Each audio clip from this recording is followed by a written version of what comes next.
الحمد لله نحمده ونستعينه ونستغفره ونؤمن به ونتوكل عليه ونعوذ بالله من شرور أنفسنا ومن سيئات أعمالنا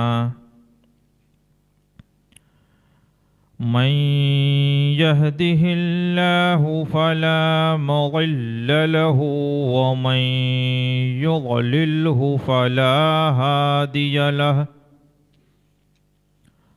ونشهد أن لا إله إلا الله وحده لا شريك له ونشهد أن سيدنا ومولانا محمدا عبده ورسوله بالهدى ودين الحق أرسله صلى الله تعالى عليه وعلى آله وأصحابه أجمعين وبارك وسلم أبدا أما بعد فأعوذ بالله من الشيطان الرجيم بسم الله الرحمن الرحيم ألا إن أولياء الله لا خوف عليهم ولا هم يحزنون الذين آمنوا وكانوا يتقون آمنت بالله صدق الله مولانا العظيم وبلغنا رسوله النبي الكريم ونحن على ذلك لمن الشاهدين والشاكرين والحمد لله رب العالمين قال الله تعالى في شأن حبيبه الكريم في القرآن المجيد إن الله وملائكته يصلون على النبي يا أيها الذين آمنوا صلوا عليه وسلموا تسليما اللهم صل على سيدنا ومولانا محمد صلاة تنجنا بها من جميع الأهوال والآفات وتقضي لنا بها جميع الحاجات وتطهرنا بها من جميع السيئات وترفعنا بها عندك أعلى الدرجات وتبلغنا بها أقصى الغايات من جميع الخيرات في الحياة وبعد الممات يا قاضي الحاجات إنك على كل شيء قدير معزز سامعین کرام، آج رجب المرجب کی چھٹی رات ہے، جس کو خاص طور سے سلطان الہند عطا رسول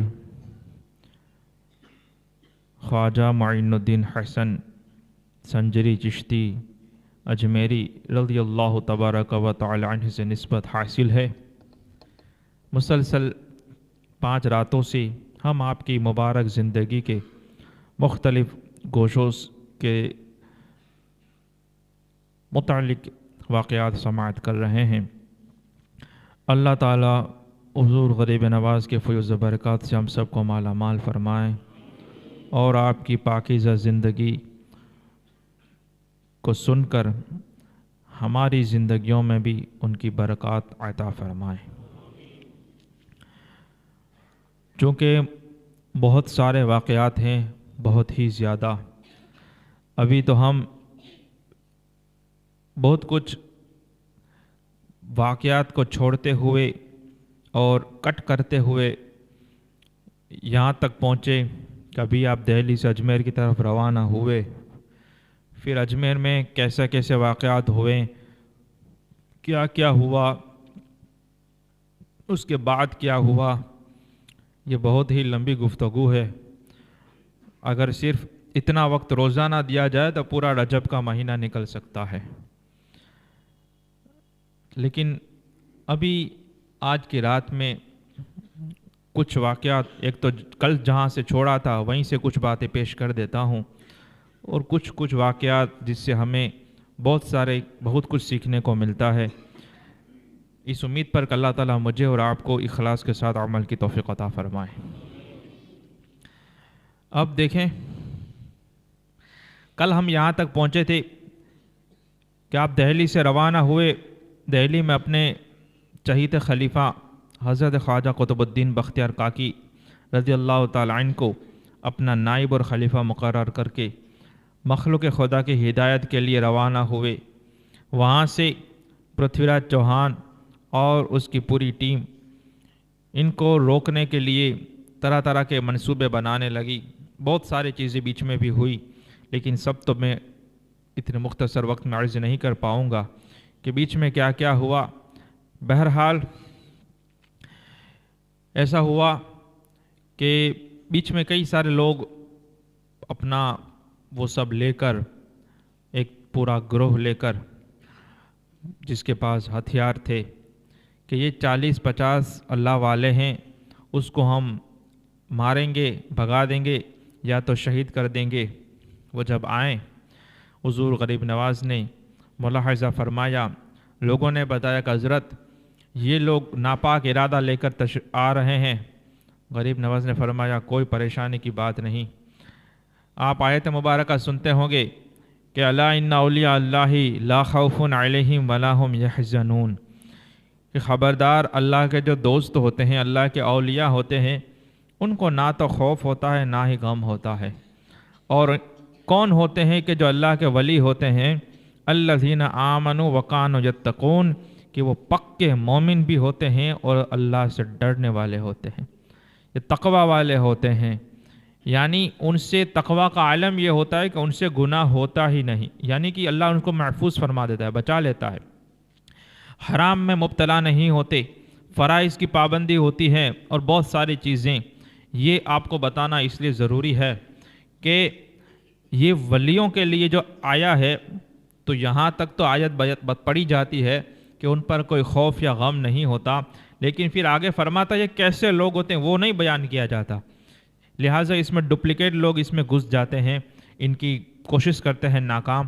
لیکن جو سچے اللہ کے دوست ہوتے ہیں، سچے اللہ کے ولی ہوتے ہیں، ان کی یہ صفت الذین آمنوا وکانوا یتقون، کہ ایک تو سچے پکے مومن مسلمان ہوتے ہیں اور پھر تقوی والے متقی ہوتے ہیں، بہت زبردست متقی ہوتے ہیں، اور جو اللہ سے ڈرتا ہے تو پھر وہ مخلوق سے نہیں ڈرا کرتا، جس کو اللہ کا خوف ہوتا ہے پھر لوگوں سے وہ نہیں ڈرتا۔ تو اولیاء کرام کا یہی حال ہوتا ہے، اور اسی طرح سے آنے والے، چونکہ وہ پوری زندگی میں جیسے اللہ نے فرمایا کہ میں کسی بندے پر، ایک شخص پر 2 خوف اور 2 امن کو جمع نہیں کروں گا۔ اگر وہ دنیا میں خوف کے ساتھ رہتا ہے، اللہ کے خوف اور اللہ کے ڈر کے ساتھ رہتا ہے، تو محشر میں اسے خوف زدہ نہیں کروں گا بلکہ امن عطا فرماؤں گا۔ اور جو شخص دنیا میں اللہ سے نہیں ڈرتا اور بالکل امن کے ساتھ اور جو من میں آئے اس طرح سے زندگی گزارتا ہے دنیا میں بے خوف ہو کر، تو پھر وہ محشر میں خوف زدہ ہو جائے گا۔ تو یہ اولیاء کرام تو دنیا میں ہی اللہ سے اتنا ڈرتے ہیں، تو پھر آخرت میں ان کو خوف نہیں ہوتا، اور جب دنیا سے محبت نہیں کرتے تو دنیا آئے نہ آئے، چھوٹ جائے، کچھ بھی ہو، یہ ان کو اس بات کا غم بھی نہیں ہوتا۔ لوگ غمگین کیوں ہوتے ہیں؟ کہ مال میں کمی ہو جائے، دنیا کا کچھ نقصان ہو جائے، اولاد کی طرف سے کوئی ایسی بات ہو تو وہ غمگین انسان ہو جاتا ہے، میرا فلاں کام نہیں ہوا، میرا یہ ہو گیا وہ ہو گیا۔ جب اللہ والے ہوتے ہیں وہ تو اللہ اور اس کے رسول کی محبت میں سب دنیا اور ما فیہا کو چھوڑ کے بیٹھے ہوتے ہیں، تو ان کو غم ہی نہیں ہوتا، ان کو تو اس بات کی پرواہ ہی نہیں ہوتی کہ کیا آتا ہے کیا جاتا ہے۔ بہرحال جب یہ اللہ والے اور حضور سلطان الہند غریب نواز رضی اللہ تعالیٰ عنہ یہ جا رہے ہیں، سامنے سے اتنے سارے لوگ آ رہے ہیں، تو انہوں نے پھر کیا کیا، سامنے تو پورا کفرستان ہے، یہ راجہ بھی ان کا، لشکر بھی ان کے، لوگ بھی ان کے، اور یہ کچھ 30 40 50 لوگ ہیں، تو انہوں نے یہ نہیں کہا کہ ہمیں معاف کر دو، ہم سے غلطی ہو گئی اور ہم کو بس یہاں پہ رہنے دو، ہمیں مت نکالو، ہم کھائیں گے کہاں سے، ہم کہاں رہیں گے۔ نہیں نہیں نہیں نہیں، وہ تو کرنا ہی نہیں تھا، اگر وہ کرنا ہی نہیں تھا تبھی تو ان کو وہ شان دی گئی۔ اگر وہ ایسا جو کوئی کرتا ہے تو یہی حال ہوتا ہے جو آج کل مسلمانوں کا ہے، کہ وہ ایمان کا سودا کر دیتے ہیں اپنے جان بچانے کے لیے، بلکہ اپنے مال بچانے کے لیے وہ دین کے ساتھ یہ کمپرومائز اور غداری کرتے ہیں، تو ہوتا یہ ہے کہ نہ دین بچتا ہے، نہ جان بچتی ہے، نہ مال بچتا ہے، نہ عزت و آبرو بچتی ہے، ہر طرف سے ذلت و رسوائی اس کا مقدر بن جاتی ہے، جو آج کل ہم دیکھ رہے ہیں کہ کروڑوں کی تعداد میں ہونے کے باوجود یہ ہر جگہ پہ ٹھوکریں کھا رہے ہیں۔ اعلیٰ حضرت پکار اٹھے کہ فرقے گلی گلی تباہ، ٹھوکریں سب کی کھائے کیوں، دل کو جو عقل دے خدا تیری گلی سے جائے کیوں۔ اور ایک اور جگہ پہ فرماتے ہیں کہ جو تیرے در سے یار پھرتے ہیں پھر در بدر یوں ہی خار پھرتے ہیں۔ تو آج جو مسلمان یہ در بدر خار ہو رہے ہیں، ہر جگہ پر ہر پولیٹیکل پارٹی اس کو ذلیل کر رہی ہے، ہر اسٹیٹ میں ان کی ذلت ہو رہی ہے، ہر ملک میں ان پر وہ کیا جا رہا ہے، اس کی وجہ یہی ہے کہ انہوں نے جو عزت کا در تھا ان کو چھوڑا ہوا ہے، اور پھر دوسروں سے عزت لینے جاتے ہیں تو پھر وہاں سے عزت نہیں ملنی، عزت تو یہیں سے ملنی تھی۔ اب دیکھیں حضور غریب نواز، یہ تو اللہ کے دوست، اللہ کے محبوب بندے، جب انہوں نے دیکھا کہ اتنے سارے آ رہے ہیں، آپ نے کہا گھبرانے کی، پریشان ہونے کی کوئی بات نہیں، آپ نے اپنے جو مرید وغیرہ تھے ان کے آس پاس ایک حصار کر دیا، ایک دائرہ لگا دیا، ایک چکر لگا دیا۔ اب یہ لوگ بھاگتے بھاگتے آ رہے ہیں، اچانک سے ان کو نظر آیا کہ ایک دیوار ان کے سامنے کھڑی ہو گئی ہے اور سارے فقیر اس میں اندر میں آ گئے۔ اب یہ پریشان ہو گئے، بولے ایسا کیسے ہو سکتا ہے، میدان میں ہم جا رہے تھے کچھ بھی نہیں تھا، اور یہ اچانک سے یہ مکان کہاں سے آ گیا، یہاں دیواریں کہاں سے آ گئی، اور ایک رعب طاری ہو گیا، وہ سب بھاگنے لگے۔ لیکن ان کا سردار تھا، وہ ان کو ڈرانے لگا کہ تم اتنے ہزاروں لوگ ہو، یہ 40 50 لوگوں سے تم ڈر جاتے ہو، یہ کچھ بھی نہیں ہے، تم لوگ کیا کہیں گے کہ تم ان فقیروں سے ڈر کر آ گئے، تم ان کا مقابلہ نہیں کیے۔ اب کسی بھی طرح سے وہ سب کو جمع کیا، اور تب تک تو وہ پھر واپس وہ نارمل ہو گیا تھا۔ یہ فقیر اپنی طرف سے حضور غریب نواز کے ساتھ چل رہے ہیں، آگے بڑھ رہے ہیں۔ اب انہوں نے پھر سے طاقت کو جمع کیا اور پھر سے ان پر حملہ کرنے کی کوشش کی۔ جیسے ہی قریب آنے لگے، غریب نواز نے ایک حصار یوں کھینچا، وہ پھر سے وہ دیواریں کھڑی ہو گئی۔ اب تو اور ڈر گئے، یہ تو کیا عجیب و غریب بات ہو رہی ہے، ایسا تو کیسے ہو سکتا ہے۔ پھر ایسے بھاگے کہ پھر سردار چلاتا رہ گیا، کل پلٹ کر کسی نے پیچھے مڑ کے دیکھا بھی نہیں، سب اپنے گھروں میں گھس گئے، یہ بھاگ گئے۔ کب یہ تو کچھ اور بات ہے، یہ ایسا نہیں ہے کہ ہم لشکر سے اس کا مقابلہ کر لیں گے۔ اس طرح سے مختلف باتیں ہوتی رہی، یہاں تک کہ حضور غریب نواز جب اجمیر کے بالکل قریب پہنچنے لگے تو وہاں سے خبر ہو گئی تھی، تو پرتھوی راج نے ہر طرف، ہر دشا میں، ہر جانب اپنے کارندے اور اپنے سپاہیوں کو چھوڑا ہوا تھا کہ جب بھی یہ مسلمانوں کا فقیر اور اس طرح کا مسلمان جب آپ کو نظر آئے تو ان کو پکڑ کر ان کو انٹری نہیں ہونے دینا ہے، ان کو قید کر لینا ہے، یا کہنا ہے کہ آپ یہاں سے چلے جائیں، ہمارے ملک اور ہمارے راجیہ کو چھوڑ کر دوسری جگہ پہ آپ چلے جائیں۔ جب وہ آتے دکھتے، حضور غریب نواز نے دیکھا کہ ایک قافلہ انہی کی طرف سے آ رہا ہے، وہ گھوڑوں پر آ رہے ہیں۔ حضور غریب نواز نے حصار کھینچا، لوگوں کی نظر میں کچھ آیا ہی نہیں، آپ آرام سے چلتے رہے، وہ سپاہی سارے کو کچھ بھی نظر نہیں آیا، وہ ایسے ہی آگے نکل گئے، ویسے ہی کچھ نظر ہی نہیں آیا کون تھا کیا نہیں۔ اب یہ اجمیر میں انٹری ہو گئی، اور جب انٹری ہو گئی اور انہوں نے وہاں پہ خبر دی اپنے راجاؤں کو، پرتھوی راج کو خبر دی کہ یہ تو کوئی بات غلط ہے، ہم ہر طرف سے ڈھونڈ کر آئے، کہیں پہ ہمیں تو کوئی قافلہ نظر نہیں آیا، ہمیں تو کوئی درویش نظر نہیں آئے، لیکن یہاں پہ یہ بھی خبر ہوئی کہ کوئی ایک فقیر کا قافلہ آیا ہوا ہے، جو ایک حضور غریب نواز تشریف لائے تو اجمیر کے وہ کنارے پر باہر کی طرف ایک سایہ دار جگہ تھی، جہاں پہ سایہ وغیرہ تھا، وہاں پر آپ نے قیام کیا۔ اب وہاں پہ سپاہیوں نے دیکھا، وہ تو چلے گئے، وہ ڈھونڈنے والے تو پھر دوسرے بھی تو آتے جاتے رہتے تھے. انہوں نے دیکھا کہ یہ کوئی فقیر آئے ہوئے ہیں. اب یہ وہ جگہ تھی, اب ان کو پسند نہیں آیا کہ کوئی مسلمان آ کر یہاں پہ بیٹھ جائے.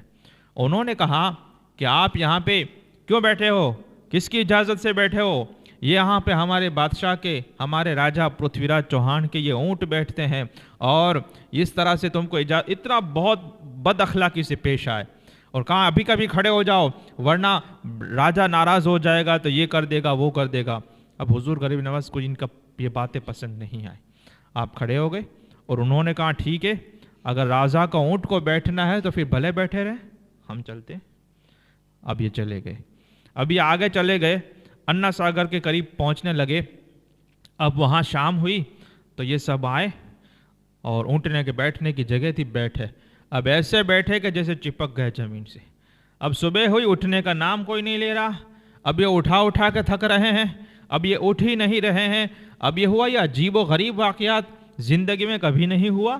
ورنہ تو ان کا ہوتا ہے کہ جب وہ اٹھاتے ہیں, اس کے اشارات ہوتے ہیں, اس کی آوازیں ہوتی ہیں, اونٹ اٹھ جاتے ہیں, اس کے مالک کی اطاعت کرتے ہیں. لیکن یہ ہے کہ وہ اس کو مار رہے ہیں تو بھی نہیں اٹھ رہے ہیں, بچکا رہے ہیں تو بھی نہیں اٹھ رہے ہیں, کسی بھی طرح سے اٹھنے کا نام تک نہیں لے رہے ہیں. اب سمجھ گئے کہ کچھ بات ہے, یہ گل وچ اور ہے.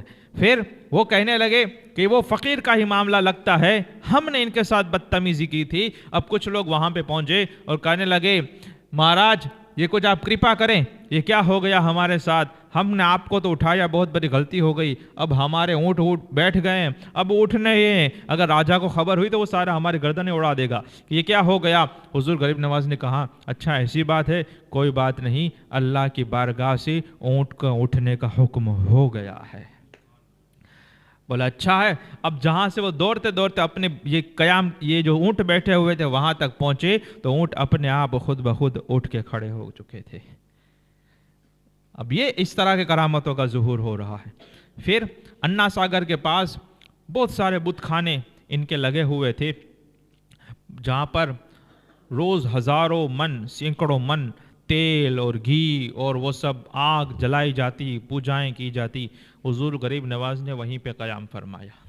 اب وہیں پہ سارے لوگ بیٹھے ہوئے ہیں, فقیر سب بیٹھے ہوئے ہیں, اللہ اللہ ذکر اللہ ہو رہا ہے, نماز کا وقت ہوتا ہے, اذانیں ہوتی ہیں, اب نماز جماعت سے پڑھی جا رہی ہیں. اب ان کو تو برداشت ہونا نہیں تھا, آج تک برداشت نہیں ہوا, تو تب تو پورا ملک ان کا تھا, تب تو کہاں سے برداشت ہونا تھا. یہ برداشت نہیں ہو پائے. لیکن جو بھی ان کی کوئی شرارت کرنا چاہتا تھا تو جو نور الہی کا جو جلوہ نظر آتا, رسول پاک صلی اللہ علیہ وسلم کی بارگاہ سے جو ان کو نور اور عطائیں کی گئی تھی, وہ رعب و جلال کی وجہ سے کوئی کچھ کر نہیں سکتا تھا.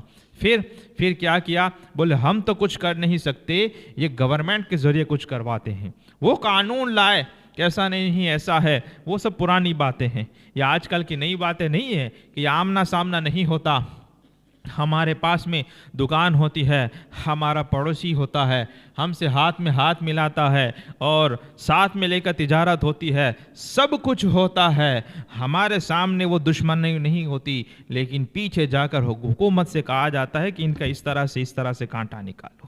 ساتھ سب اس کیا جاتا ہے, انہی کو وہ ریکویسٹ کی جاتی ہے, کمپلین سب ہمارے خلاف کی جاتی ہے. وہی جو ہمارے دن اور رات اور ہمارا یہ بولا بھالا بھائی, جو نہ دین جس نے پڑھا, نہ اتہاس کو پڑھا, نہ رسول پاک کی سیرت کو پڑھی, نہ کوئی شریعت کے قانون کو پڑھنے کی پرواہ کی, نہ جمعہ میں وقت پہ آتا ہے کہ کوئی اچھی بات سنیں, نہ محفلوں میں شریک رہتا ہے کہ کچھ باتیں سنیں. اب وہ اپنی مستی میں ہے. وہ کہتا ہے کہ بھائی جو بھی واتاورن ہو, جو بھی ماحول ہو, وہ الگ بات ہے, لیکن میرے ساتھ تو برا نہیں کرتے. میں نے بولا تیرے ساتھ برا کریں, یہ تو بزدلوں میں طاقت ہی نہیں کہ وہ آمنے سامنے سے وہ لڑائی کریں, وہ تو کوئی ہمیں جیت ہی کبھی نہیں سکتا. یہ تو سازشوں کا دور دورہ ہوتا ہے, کانسپائریسیاں کی جاتی ہیں اور یہ پیچھے وار کیے جاتے ہیں. یہاں پہ بھی یہی ہوا کہ غریب نواز کے سامنے آتے. اب ان کی اتنی تو ہمت نہیں تھی کہ کہا آپ چلے جائیں, لیکن پھر انہوں نے کیا کیا, کچھ پجاری اور برہمن اور یہ سارے لوگ کچھ مل کر یہ پرتھوی راج چوہان کے پاس پہنچ گئے اور کہنے لگے کہ اجمیر کی بستی میں کوئی فقیر آیا ہوا ہے, ودھرمی ہے, وہ ہمارے دھرم کا پالن نہیں کرتا, نیا دین لے کر آیا ہے اور یہ ہماری بتوں کی عبادت بھی نہیں کرتا, کسی اور خود اللہ کی عبادت کرتے ہیں, اور جو عربستان سے محمد عربی دین لے کر آئے ہیں ان کا یہ ماننے والا ہے، اور ان کی وجہ سے ہمارے دیوتا ناراض ہو جاتے ہیں، کرودھت ہو جائیں گے، اور پھر اگر ان کو یہاں سے نہیں نکالیں گے تو یہ پرکوپ اس کا برسے گا اور یہ قہر ہو جائے گا اور پوری بستی ویران ہو جائے گی۔ لہٰذا لوگوں کی بھلائی کے لیے ضروری ہے کہ ان لوگوں جو دیوتاؤں کو ناراض کر رہے ہیں ان کو یہاں سے نکالا جائے۔ اب پرتھوی راج چوہان کو تو ویسے پہلے سے کچھ چیزیں تو پتہ تھی، اس کی ماں بھی سن رہی تھی، اس نے کہا بات تو ٹھیک ہے، چلو میں کچھ کرتا ہوں۔ اب اتنا تو پتا تھا کہ اس کا لشکروں کے ذریعے تو اس کا حق کچھ نہیں کر سکتے ہم۔ خیر اس نے پھر ایسا کیا کہ کہاں کہ ان کے پاس روحانی قوت ہے، لوگ دیکھتے ہیں رعب و جلال میں دب جاتے ہیں، ان کے سامنے کوئی منہ نہیں کھول سکتا، اور جو ان کو ختم کرنے کے لیے بھگانے کے لیے جاتے ہیں کلمہ پڑھ کے وہ بھی مسلمان ہو جاتے ہیں۔ اب یہ ساری چیزیں تو ان کے ذہن میں تھی، اور پھر یہ باتیں بھی تھی کہ کب سے ہم ان کے پیچھے لگے ہوئے ہیں۔ دہلی میں کوشش ہو گئی ناکام، سامنا میں کوشش ہو گئی وہ بھی ناکام، سمنا میں کوشش ہوئی وہ بھی ناکام ہو گئی، یہاں تک کہ اجمیر میں ہم نے انٹری نہیں ہونی چاہیے، اس کی تصویریں ڈرا کر کے اسکیچ دے کر ہم نے لوگوں کو بھیجا چاروں طرف، کہیں پہ نظر نہیں آئے اور یہاں پہ سلامتی کے ساتھ پہنچ گئے تو ان کے پاس ضرور روحانی طاقت ہے۔ اور اس وقت جادوگروں کا دورہ تھا، تو وہ بھی یہی سمجھتے کہ یہ بھی کوئی بہت بڑے جادوگر ہیں۔ آدمی اپنا جو خود جیسا ہوتا ہے سامنے والے کو ویسا ہی سمجھتا ہے، تو وہ کہنے لگا چلو ان کے لیے بڑی بڑی جادوگری کی فوج تیار کرو۔ اس وقت ہندوستان کے سب سے بڑے جادوگر کا نام تھا جے پال۔ بولے اب جے پال کو بلاؤ۔ اب جے پال کو انہوں نے دعوت دی۔ جے پال اپنے ساتھ 1500 ایسے جادوگروں کو لائے جو کامل تھے، جادو میں مہارت اور ایکسپرٹ تھے، ان کو سب کو جمع کیا اور سارے لوگ اجمیر میں آ گئے۔ اجمیر میں آ گئے، اس سے پرتھوی راج کا حوصلہ بڑھا۔ اب میں نے کل بھی کہا تھا کہ اگر ہماری وجہ سے اسلام کو فائدہ نہیں ہوتا تو نقصان بھی نہیں ہونا چاہیے۔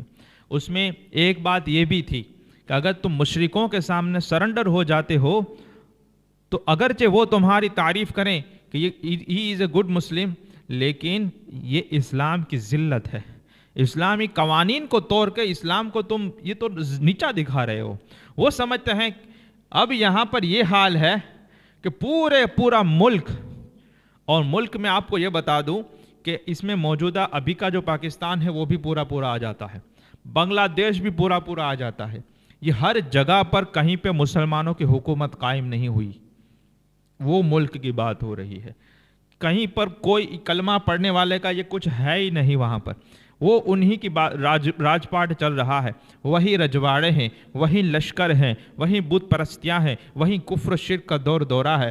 اب ایسے میں یہ کیا کر رہے ہیں جن کے پاس نہ کچھ ہتھیار لے کر آئیں، نہ ان کے پاس ملٹری ہے، نہ ہی ان کے لوگوں کے ساتھ سانٹھ گانٹھ ہے، نہ ہی انہوں نے وہ بزنس کر کے کروڑوں روپے جمع کیے ہیں کہ یہ دین کو پھیلانے میں کام آئے، نہیں، یہ اللہ پر ان کا کامل بھروسہ ہے اور رسول پاک کی مدد پر ان کو یہ یقین تھا۔ اب یہ کیا کر رہے ہیں؟ حضور غریب نواز، جیسے کل بھی یہ اشارہ دیا تھا کہ وہ لوگوں کو کہتے، اسلام کو پھیلتا تھا تو اس سامنے والے کو جب تک تم کہو گے نہیں کہ تو یہ بری بات کو چھوڑ اور ان کو سچی بات کو اختیار کر، تب تک کیسے پھیلے گا؟ تو یہ حضور غریب نواز نے یہ پرتھوی راج چوہان کو اسلام کی دعوت دی، یہ وہاں سے نکالنے کی کوشش میں لگے ہوئے ہیں۔ وہ کہہ رہے ہیں کہ یہ لوگوں کا دھرم بھرشٹ کر رہے ہیں، وہ کہہ رہے ہیں کہ یہ لوگوں کو کلمہ پڑھا کر مسلمان بنا رہے ہیں، اور یہاں ان کی ہمت و جرت کا عالم یہ ہے کہ یہ پرتھوی راج کو یہ خط لکھا اور کہا کہ اگر تو دیکھ رہا ہے کہ جو بھی تو جس کو بھی بھیج رہا ہے وہ ایک کے بعد ایک اسلام کے دامن سے وابستہ ہو رہے ہیں، ہم تجھے بھی دعوت دیتے ہیں کہ تو اس بات کا اقرار کر لے کہ اللہ کے سوا کوئی عبادت کے لائق نہیں اور محمد اللہ کے سچے رسول ہیں۔ اگر تو عزتیں چاہتا ہے، اپنے ملک کی بہتری چاہتا ہے اور تجھے سچ میں اگر دیش سے پریم ہے اور اگر تو سچ میں دیش پریمی شخص ہے اور اگر تو سچ میں اپنے راج پاٹ کو بچانا چاہتا ہے تو کلمہ توحید اور رسالت کی گواہی دے دے اور یہ دامن اسلام سے وابستہ ہو جا، یہ سب بھی تیرا بچ جائے گا اور تیرے کو مرنے کے بعد بھی بقا اور مرنے کے بعد بھی تجھے یہ کامیابی نصیب ہو جائے گی۔ اب یہ بادشاہوں کو کب سمجھ میں آتا ہے؟ جس کو آ جاتا ہے اس کو آ جاتا ہے، لیکن یہ تو اپنے نشے میں دھت ہوتے ہیں۔ انہوں نے کیا کیا؟ اس نے کہا نہیں، ایسا میں کیسے کر سکتا ہوں؟ میں فقیر کی باتوں کو لے کر کیا میں اپنے باپ داداؤں کے وہ باتوں کو چھوڑ سکتا ہوں؟ یہ جو ہماری پرمپرا چل رہی ہے اور یہ ہمارا رواج اور یہ ہماری وہ فلاں چیزیں اور یہ ہمارا دھرم، میں ہرگز ان فقیروں کی باتوں کو چھوڑ کر یا اپنی باپ داداؤں کی باتوں کو چھوڑ کر یہ عرب کا دین کو اختیار نہیں کرنے والا ہوں۔ اس نے بہت متکبرانہ جواب دیا۔ حضور غریب نواز نے مراقبہ فرمایا اور کہا اگر یہ بدبخت ایمان نہیں لائے گا تو ہم اس کو پکڑ کر مسلمان کے حوالے کر دیں گے۔ اب یہ فرما دیا۔ اب وہاں پر جے پال وغیرہ بھی تیار ہو گئے۔ وہاں پر یہ ہوا کہ 1,500 اس کے شاگرد آئے سب سامنے۔ حضور غریب نواز بیٹھے ہوئے ہیں، اب دیکھ رہے ہیں کہ اتنا سارا 1,500 لوگ، کتنے لوگ ہوں گے؟ حضور غریب نواز نے حصار فرما لیا ایک لکڑی کے ذریعے سارے لوگ۔ اب یہ سامنے آئے۔ سامنے آنے کے بعد کہتا ہے جے پال، اب چونکہ وہ تو سب سے بڑا جادو، بولے دیکھو میں اتنا جانتا ہوں، میرے پاس اتنی ودیا ہے، میں فلاں کر سکتا ہوں، میں فلاں کر سکتا ہوں، میں فلاں کر سکتا ہوں، آپ یہ سب چھوڑ کے آپ چلے جائیں اور یہ معاملے کو ختم کریں۔ غریب نواز نے کہا کہ ہم کیوں چلے جائیں؟ ہم تو اللہ کے اوپر آسمان ہے، نیچے زمین ہے، اللہ کی زمین ہے، اللہ کا آسمان ہے، اللہ کا دین ہے، ہم اللہ کے بندے ہیں، بیٹھے ہوئے ہیں، آپ کو بھی دعوت دیتے ہیں کلمہ پڑھو، جھگڑا ختم ہو جائے گا، آ جاؤ، معاملہ ختم، کوئی اختلاف نہیں۔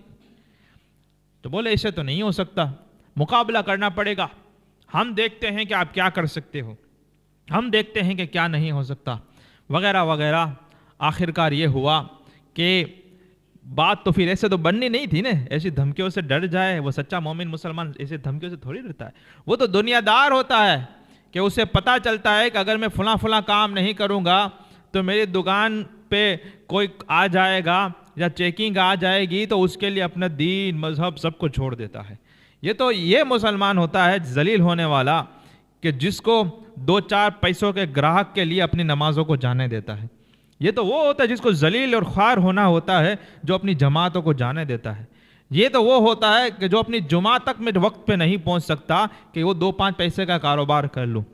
وہ تو جس کو ذلیل ہونا ہے، جس کو عزتیں چاہیے، تو پھر وہ تو رسول پاک کا در چھوڑتا نہیں ہے، وہ تو اللہ اور اس کے رسول کے احکام سے اتنی بھی آگے پیچھے نہیں ہوتا ہے۔ انہوں نے بات تو آخر ہوئی نہیں، انہوں نے کہا ٹھیک ہے کرتب دکھاتے ہیں۔ اب سارے لوگ جمع ہو گئے، اب لوگ دیکھنے آئے کہ یہ مسلمان فقیر بیٹھے ہوئے ہیں اور ایسے نورانی چہرے ہیں۔ اب یہاں پر یہ جے پال سب سے بڑا، اب اس کے اتنے ماننے والے چاہنے والے سارے لوگ آ گئے۔ اب سب سے پہلا جو انہوں نے داؤ کھیلا وہ یہ تھا کہ ہر طرف پہاڑوں سے یہ بڑے بڑے سانپ ان کو آتے نظر آئے، بڑے بڑے سانپ ہوا میں لہراتے یہ حضور غریب نواز اور ان کے جو ساتھی تھے ان پر آ رہے ہیں۔ اب یہ سانپ ہوا میں آ رہے، ہر طرف سے جہاں نظر جا رہی ہے وہاں سے پہاڑ سے وہ سانپ کے سانپ۔ حضور غریب نواز، اللہ کے ولیوں کو خوف تھوڑی ہوتا ہے، جو اللہ سے ڈرتا ہے وہ ان سانپ و چچھندروں سے تھوڑی ڈرتا ہے۔ آرام سے بیٹھے ہوں مطمئن ہو کے، بولے ٹھیک ہے تیرے کو جو کرنا ہے کر لے۔ اب لوگوں نے دیکھا کہ کیا ہو رہا ہے، سانپ سب لہراتے ہوا میں ہر طرف پہاڑوں سے آ رہے ہیں، لیکن جیسے ہی وہ سرکل جو انہوں نے دائرہ بنایا ہوا تھا، جو حصار انہوں نے کھینچا ہوا تھا، وہاں سے قریب آتے ہیں اور اپنا سر رکھ کے ختم ہو جاتے ہیں، ختم ہو رہے ہیں، کسی کو کچھ نہیں ہو رہا۔ اب یہ داؤ تو فیل ہو گیا۔ انہوں نے کہا کہ یہ کوئی بڑے جادوگر لگتے ہیں، بولے ایسے تو پھر نہیں ہوگا۔ انہوں نے کہا اب دیکھو میں کیا کرتا ہوں، ابھی بھی تمہارے پاس وقت ہے، چلے جاؤ ورنہ یہ ہو جائے گا وہ ہو جائے گا، پھر جوابداری تمہاری ہے، پھر ہمیں مت کہنا کہ ہم نے یہ کیا۔ غریب نواز نے کہا کر کے تو دکھا، کر کے دکھا تو ہمیں، ورنہ ہماری بات تو کھلی ہے، ہم کہاں جھگڑا فساد کرنا چاہتے ہیں. کہہ دو کہ اللہ کے سوا کوئی عبادت کے لائق نہیں اور محمد اللہ کے رسول ہیں صلی اللہ علیہ وسلم. بولے ہم تو نہیں کہیں گے. تو پھر بولے ٹھیک ہے، تمہاری جو کر سکتے ہو کرو. اب اس وقت جادوگروں کا کیا حال تھا وہ میں بتا رہا ہوں. اب ایک تو یہ کرتب دکھایا. آج کل تو پتہ نہیں، اگر کوئی سانپ ایسا کوئی تو دکھاتا بھی نہیں نظر بندی، لیکن لوگ چکر میں آ جاتے ہیں. کچھ بھی نہیں ہوتا، پتہ نہیں لوگ کیسے کیسے چکر میں آ جاتے ہیں. خیر پھر بات لمبی ہو جائے گی اور وقت ختم ہو رہا ہے. فرماتے ہیں کہ پھر کیا ہوا کہ اس نے دوسرا داؤ چلا. دوسرے داؤ میں یہ ہوا کہ ہر طرف سے اگنی ورشا ہونے لگی. ہر آسمان سے آگ کے بڑے بڑے شعلے اور بھڑکے اور یہ بڑے بڑے شعلے یہ گرنے لگے. یہ آگ برس رہی ہے اور جہاں پہ جا رہی ہے آس پاس کے درخت اور جہاں جہاں گر رہی ہے اس کو بھڑکا رہی ہے. یہ درخت اور جنگل میں آگ لگ رہی ہے، وہاں سے اوپر سے آگ برس رہی ہے. لیکن دیکھنے والے دیکھ رہے ہیں کہ جو سرکل ہے، نہ اس کی فضا میں شعلے برس رہے ہیں، نہ فقیروں کو کچھ ہو رہا ہے. اس سرکل کو، دائرے کو باہر جو ہیں وہ سب کچھ ہو رہا ہے. دائرے کے اندر میں سب آسانی کے ساتھ بیٹھے ہوئے ہیں. اب بولے یہ بھی تو کچھ نہیں ہو سکتا. اب یہ بھی گیا. اب کہیں اب کیا کریں؟ بولے اب تو آخر والا ہم کریں گے. جیپال نے کہا اب میرے پاس وہ ہے برہماستر، اب تو میں کسی کو نہیں چھوڑوں گا، اب تو میں فلاں فلاں کر دوں گا. اب لوگ بھی پریشان کہ یہ آگ برسا رہے ہیں، کچھ نہیں ہو رہا، سانپ سے کچھ نہیں ہو رہا. اگر چھوٹا موٹا کوئی ہوتا تو کب کا بھاگ جاتا، وہ قدموں میں گر جاتا. لیکن یہ تو کوئی پہنچے ہوئے لوگ ہیں. اب حضور غریب نواز تو آرام سے بیٹھے ہوئے ہیں. غریب نواز کے نام پہ اجمیر جانا یہ آسان ہے. غریب نواز نے کیسی زندگی دکھا لی وہ تو دیکھو. یہاں پہ آج لوگوں کو مشرکوں کے سامنے اللہ کا نام لینے کی ہمت نہیں، اور یہ غریب نواز کی عشق کی محبت کی باتیں کرتے ہیں. سامنے مشرک ہوتا ہے تو اللہ کی جگہ پر اوپر والا بولتا ہے. یہ اتنا ڈرپوک بزدل اللہ کا نام چھوڑ دیتا ہے. اوپر والا آ جاتا ہے اللہ پر سے، وہ کہتا ہے اوپر والے کی مرضی، مالک کی مرضی. اور کوئی تو پھر بھگوان تک پہنچ جاتا ہے کہ وہ کہتا ہے کہ ٹھیک ہے ہم اللہ نہیں بول سکتے، کیونکہ وہ بولیں گے تو سامنے تو اللہ کا منکر ہے، وہ ناراض ہو جائے گا. بس اتنا ہی ایمان کا تقاضا ہے، اتنا ہی اللہ پہ بھروسہ ہے. اللہ کو رزاق مانا. یاد رکھیں ایک وہ بات ہے جس کو ہر مومن مسلمان جانتا ہے، لیکن اگر اس باتوں پر یقین کرنے لگے تو پھر یہ وہ اس سے بھی ایسی ایسی باتیں ظاہر ہوتی ہیں جو اللہ والے کیسی باتیں کر کے دکھاتے ہیں. مولا علی مشکل کشا سے منسوب ایک قول جو میں نے سنا ہے وہ یہ ہے کہ یاد رکھو کہ اللہ کے سوا نہ کوئی تمہاری روزی کو دور کر سکتا ہے، نہ کوئی تمہارے موت کو قریب کر سکتا ہے. یہ وہ اصول ہیں کہ ہر کوئی بھی مسلمان اسے انکار نہیں کر سکتا. اگر کسی بھی بالکل جاہل جیسا انسان ہو اس سے بھی آپ پوچھ لیں کیا اللہ کے سوا تمہاری روزی کو کوئی دور کر سکتا ہے؟ بولے نہیں، اللہ کی مرضی ہو اتنی ہی روزی ملے گی اور وہ چاہے گا تبھی ملے گی. مانتا ہے. کیسا مانتا ہے؟ ایسا ہلکا ہلکا مانتا ہے. اگر پکا یقین ہوتا تو اسے اتنا پتا ہوتا ہے کہ میں کسی کے سامنے، اگر سامنے پورے کا پورا کفرستان ہو اس کے سامنے بھی اگر نعرہ تکبیر اللہ اکبر کے صدا بلند کروں گا تو اللہ نے جتنی روزی دی ہے میری روزی کو کوئی پیچھے نہیں ہٹا سکتا. اور دوسرا ڈر جو مسلمانوں کو لگتا ہے وہ مرنے کا ڈر لگتا ہے کہ یہ میری پہلا تو یہ ڈر لگتا ہے کہ دکان جلا دیں گے یا یہ کر دیں گے وہ کر دیں گے، میرے دھندے کا کیا ہوگا، روزی روٹی کا کیا ہوگا، میری نوکری چلی جائے گی. یا تو ڈر لگتا ہے کہ مار ڈالیں گے، میرے بچوں کو ماریں گے، یہ کریں گے وہ کریں گے، اس لیے پھر وہ کچھ بھی کرنے کے لیے تیار ہو جاتا ہے. لیکن اسے پوچھے کیا اللہ نے تمہیں مقدر میں ابھی موت نہیں لکھی تو کوئی تمہیں موت دے سکتا ہے؟ کوئی بھی نہیں. کوئی بھی عام سا عام مسلمان بھی یہی کہے گا کہ نہیں اللہ کی مرضی کے بغیر تو کون موت دے سکتا ہے. لیکن جب اس بات دل میں بیٹھ جاتی ہے تو پھر اس میں وہ بہادری اور جرت پیدا ہو جاتی ہے. یہی تو بات ہے کہ حضرت خالد بن ولید یہ جنگوں میں اتنے سارے کیے کہ جب آپ کی وفات کا وقت قریب آیا تو ایک وینت کی، ایک ہاتھ کی بھی اتنی جگہ ان کے جسم پہ نہیں تھی جہاں پہ ان کو نیزے، تیر یا تلوار کا گھا نہ لگا. ایک بیت کی، ایک بالشت کی اتنی جگہ نہیں تھی جہاں پہ تیر، نیزہ یا تلوار ان کی جسم پہ نہ لگا ہو.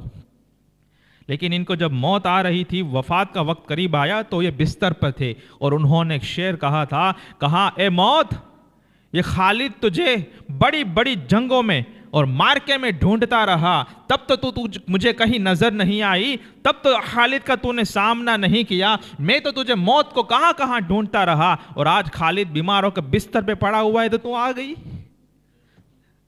تو یہ ہوتے ہیں رسول اللہ کے غلام۔ جرأت و بہادری تو کوئی مومنوں سے سیکھتا ہے نا، یہ مومن میں بزدلی کہاں سے آ گئی؟ یہ تب سے آ گئی جب مومن کو موت سے ڈر لگتا ہے، وہ حب الدنیا و کراہیت الموت، کہ وہ دنیا سے محبت کرتا ہے اور موت کو ناپسند کرتا ہے، تب بھی یہ فتنوں میں مبتلا ہو جاتا ہے۔ بات سمجھ میں آئی؟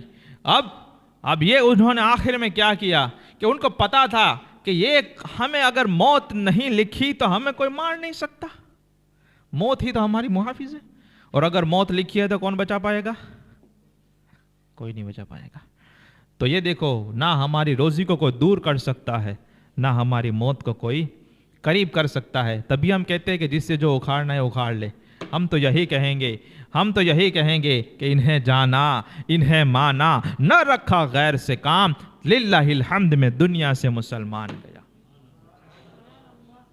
تب اسلام آدمی ایمان سلامت لے کے جاتا ہے۔ یہاں پہ تو گنگا گئے تو گنگا داس، جمنا گئے تو جمنا داس، جہاں پہ گئے وہابیوں میں گئے تو ان جیسے ہو گئے، وہاں ہوڑوں میں اور شیعوں میں گئے تو ان جیسے ہو گئے، ہندوؤں میں گئے تو ان جیسے ہو گئے، مسلمانوں میں آ کر عاشق رسول بن گئے، تو ایسے تو پھر کام نہیں چلنے والا ہے۔ مومن کی ایک شان یہ ہوتی ہے کہ اگر دو لوگوں میں بیٹھا ہے تب بھی وہ مومن ہوتا ہے، تنہا ہوتا ہے رات کی تنہائیوں میں تب بھی مومن ہوتا ہے، اور ہزاروں کے مجمع میں ہوتا ہے تب بھی وہ مومن ہی مومن ہوتا ہے۔ باتیں وہ موقع دے کر بدلے، یہ تو منافق کا کام ہوتا ہے۔ مومن تو یہ باتیں نہیں بدلتا لوگوں کو دیکھ کر اپنے پیسوں کے لیے، یہ کام نہیں کرتا ہے۔ خیر، یہ جے پال نے پھر آخر میں یہ کیا کہ اس نے یہ ہرن کا چمڑا پھیلایا، ہوا میں لہرانے لگا، اس پر ٹھیک کود کر بیٹھ گیا۔ اب جیسے ہی بیٹھا، اب وہ ہوا میں اڑ رہا ہے، اب اوپر جا رہا ہے، یہاں تک اوپر گیا کہ لوگوں کو نظر آنا بند ہو گیا، اور لوگ چیچیاریاں لگا رہے ہیں اور چلا رہے ہیں، ان کے ماننے والے خوش ہو رہے ہیں، واہ واہ واہ، مہاراج جے پال کا تو یہ حال، جوگی جے پال جوگی وہاں تک پہنچ گئے، یہ ہوا وہ ہوا، اب دیکھو کیا ہوتا ہے، یہ فقیروں کو یہ کر دیں گے وہ کر دیں گے، اب دیکھو کیا، اب سب انتظار میں ہے۔ اب یہاں پہ ایک اللہ کا ولی بیٹھا ہوا ہے، اللہ کا دوست اور محبوب، اور اللہ کا محبوب بیٹھا ہوا ہے۔ انہوں نے کیا کیا؟ انہوں نے اپنی جو نالین مبارک تھی، اپنی جو کھڑاؤ تھی، اپنے جو جوتے مبارک تھے، ان کو اشارہ کیا، بولے جاؤ سیدھا کر کے آؤ۔ اب یہ جیسے پرندے اڑتے ہیں اس طرح سے دونوں کھڑاؤ اڑنے لگی، اوپر گئی۔ اب یہ بھی دکھنی بند ہوئی، تھوڑی دیر میں لوگوں نے دیکھا کہ ہوا کیا، لوگ آسمان کی طرف دیکھ رہے ہیں۔ اب نظر آیا کہ وہ کھڑاؤ یہ جے پال جوگے کے سر پر ٹپک ٹپک ٹپک کر کے سر پہ مارتی مارتی نیچے آ رہی ہے، اور وہ اوپر فٹافٹ نیچے آ رہا ہے، آ کے سیدھا خواجہ کے قدموں میں گر گیا کہ میں نے اتنی سادھنائیں کی، اتنی محنتیں کی، اتنی مشقتیں کی، اتنی ریاضتیں کی، اور اس قابل ہوا کہ میں ہوا میں اڑ رہا ہوں۔ اور یہ اللہ کے دوست کا یہ حال ہے کہ ایک بے جان چیز کو اشارہ کرتا ہے تو ہوا میں اڑتی ہے، اور میرے جیسے کو مار مار کے نیچے لاتی ہے۔ اور یہ قبول کر لیا کہ میری جو باتیں ہیں وہ تو جادو میں تو نظر کا دھوکہ بھی ہوتا ہے، یہ نظر بندی بھی ہوتی ہے، لیکن یہ جو ہے کہ کھڑاؤں کو ہوا میں اڑانا، یہ کوئی نظر بندی نہیں ہے، یہ تو حقیقت ہے۔ اور یہ ہم جو کر رہے ہیں وہ تو استدراج ہے، اور اللہ کا محبوب اگر کوئی کر رہا ہے تو یہ کرامت ہے۔ قدموں میں گر گئے اور کہنے لگے میری خطاؤں کو معاف کر دو۔ اب دل کی دنیا بدل گئی اور کہنے لگا اب مجھے اپنے آغوش کرم میں لے لیجئے، اپنے دامن سے وابستہ کر لیجئے۔ حضور خواجہ غریب نواز نے کہا پڑھو اللہ کے سوا کوئی عبادت کے لائق نہیں، اور محمد اللہ کے سچے رسول ہیں۔ اب ایک کلمہ پڑھ کے مسلمان تو ہو گئے، اب دل کی دنیا بدل گئی، بے ہوشی بھی طاری ہوئی۔ حضور خواجہ غریب نواز نے دیکھا کہ اتنا کچھ کر رہا ہے، اب انہوں نے پھر کہا، سلسلے میں بھی پھر کہا کہ اب مجھے آپ کا ششیہ بننا ہے، مجھے مرید بننا ہے، آپ مجھے مرید بنا لے۔ حضور خواجہ غریب نواز تو فیض بانٹنے کے لیے ہی تو آئے ہوئے تھے، وہاں سے اسی لیے تو آئے تھے، اسلام کا اور ایمان کا اور علم و یقین کا نور پھیلانے کے لیے۔ وہاں پہ آپ نے حلقہ ارادت میں بھی شامل کیا اور اس کا نام شیخ عبداللہ رکھا۔ عبداللہ رکھا، شیخ تو پھر بعد میں لگ جاتا ہے، پھر عبداللہ ان کا نام رکھا۔ اس نے ان سے توبہ کی اپنے کفر و شرک سے، جو ابھی تک کفر و شرک کا سردار تھا اور لوگوں کو طرح طرح کی گمراہیوں میں ڈال رہا تھا۔ اب یہ ہوا کہ غریب نواز کی بارگاہ میں کلمہ پڑھ کے مسلمان ہوا، سلسلے چشتیہ میں داخل بھی ہو گیا، اور پھر کہنے لگا، حضرت میری ایک یہ عرض ہے آپ کی بارگاہ میں کہ مجھے امر کر دے، میرے لیے دعا کریں کہ میں امر ہو جاؤں۔ یہ جو کلمہ پڑھ کے مسلمان ہوتا ہے اس کو بھی پتا ہے کہ اللہ کے ولیوں کی دعاؤں میں وہ تاثیر ہوتی ہے کہ اگر وہ کہہ دیں گے تو اللہ تعالیٰ ضرور قبول فرمائے گا، لیکن وہابیوں کو کلمہ پڑھنے کے بعد بھی یہ چیزیں سمجھ میں نہیں آتی، اسی لیے کہتے ہیں کہ وہابی بولتا ہے لیکن سمجھتا نہیں۔ اب حضور غریب نواز نے کہا، امر یعنی کہ قیامت تک اللہ تعالیٰ تجھے زندگی عطا فرمائے۔ اب کہا کہ یہ دعا تیرے لیے قبول ہو گئی۔ اب جب قبول ہو گئی، لیکن بولے کہ تم لوگوں سے پوشیدہ رہو گے۔ کہا جاتا ہے کہ آج بھی حضرت عبداللہ، جس کو حضرت عبداللہ بیابانی، شیخ عبداللہ بیابانی کہتے ہیں، یہ اجمیر میں جو پہاڑ اور اس طرح کے جنگل ہے وہاں پہ یہ گھومتے ہیں، اور جو لوگ راستہ بھول جاتے ہیں عبداللہ بیابانی ان کو راستہ دکھاتے ہیں، قیامت تک رہیں گے۔ اور ہر جمعہ کی رات کو یہ مزار مقدس پر حاضر بھی ہوتے ہیں، شیخ عبداللہ بیابانی۔ یہ ہے غریب نواز، یہ ہے فیوز و برکات۔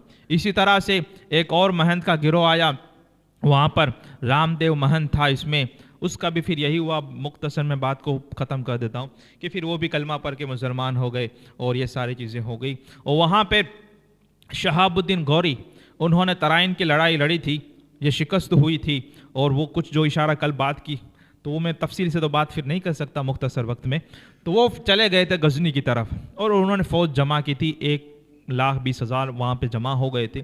وہ چاہتے تھے کہ ایک مرتبہ پھر سے چڑھائی کی جائے، اور رجپوت اور یہاں پہ، کیونکہ ہندوستان میں کہیں پہ کوئی بھی مسلمان ریاست نہیں تھی، یہاں پہ اب اسلام کو پھیلانا ہے تو پھر کنٹرول تو چاہیے، ورنہ یہ ہوتا ہے کہ یہ تو کچھ کرنے نہیں دیتے جب تک ہمارے ہاتھ میں اتھارٹی نہیں ہوتی ہے۔ تو خیر یہ کوشش میں لگے ہوئے تھے، لیکن جو ان کے جو کمانڈر اور وہ سب تھے، وہ پھر کیونکہ 2-3 مرتبہ شکست ہو گئی تھی تو یہ پھر ادھر ادھر ہو گئے تھے، ناراض ہو گئے، سب کچھ ہو رہا تھا۔ پھر شہاب الدین غوری نے سزائیں بھی دی ہوئی تھی۔